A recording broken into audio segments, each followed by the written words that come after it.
Everett Palmer Jr. was taken from his cell here at the York County Prison, taken to York Hospital where he was pronounced dead. Everett Palmer Jr. died in April 2018. Now there are a lot of questions about how he died. The tortured story. His family is told that he died in police custody. He died in police custody in Pennsylvania. 14 months ago, he was driving back home when he stopped at a police station to try to clear up an old summons. And that's where he died, in jail. Now his family on a mission to find out what happened.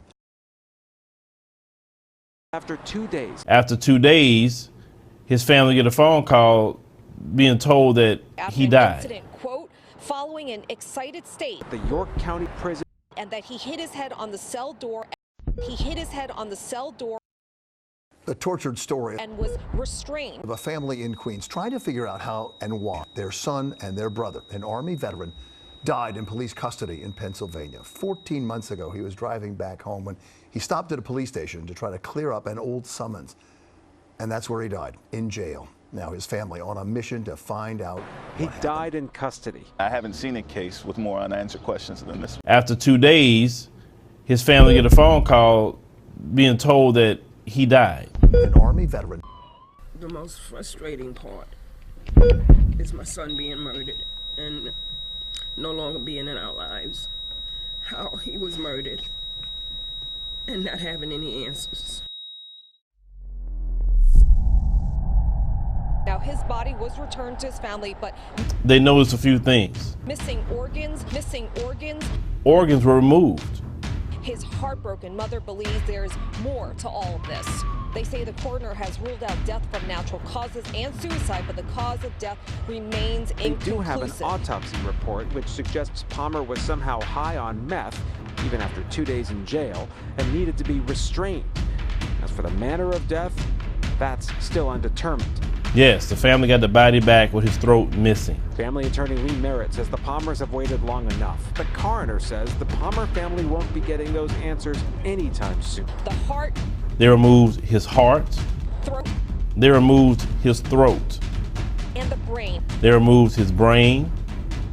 No one said anything about removing the organ. And now it's not unusual for organs to be removed and held after autopsies. However, the family has sought to get samples of the organs so their own pathologist can do testing, but has hit roadblock after roadblock. They say the coroner has ruled out death from natural causes and suicide, but the cause of death remains inconclusive. To this point, when we have made demands, we've either gotten no response at all or vague promises for clarity in the future. And that future has not come quick enough. Now, methamphetamine toxicity was cited in the ME report, but the family says he never used meth. The family feels very strongly that there's some sort of cover-up here. Now, Everett Palmer Jr., he was an Army veteran and also the father of 2 sons.